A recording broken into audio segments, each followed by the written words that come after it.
Property investment ba ang hanap mo dito sa Baguio City? May events place? Ang ganda-ganda ng view and pwedeng gawing hotel?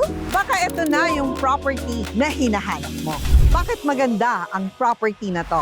Para sa'yo, 19 condominium residential units na may 3 bedrooms and 2 toilets and bath. May 2 unit dito na pang commercial space, pwedeng gawing restaurant or kung anumang business, and events place na may magandang view. Hindi lang sa araw, kundi pati sa gabi. Very, very rare po yung ganyang unit ng condominiums dito sa Baguio City. And one more thing, dito sa Baguio, ang condominiums per square meter is nasa 180 pataas. This property is only 127,000 per square meter. Hindi pa kasama dyan yung mga open spaces niya. Ang lot area nito is maluwang na 900 square meters. Kaya, meron pa actually siyang area na pwedeng gawing garden. And pwede mong ibenta as condominium units, yung ibang units dito. Pwede mong gawing bakasyonan. Pwede mo rin siyang i-run as Airbnb.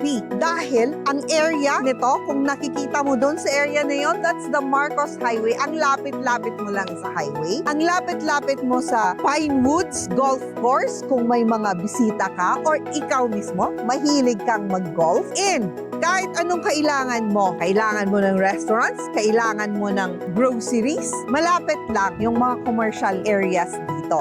Malapit din ang churches. So, this property is maganda siya, talagang investment. Mabilis magtaas ang property value netong building na to. Ang laki-laki ng possibilities na pwedeng gawin dito sa property na to. So, call me now and we will talk about investment na para sa'yo.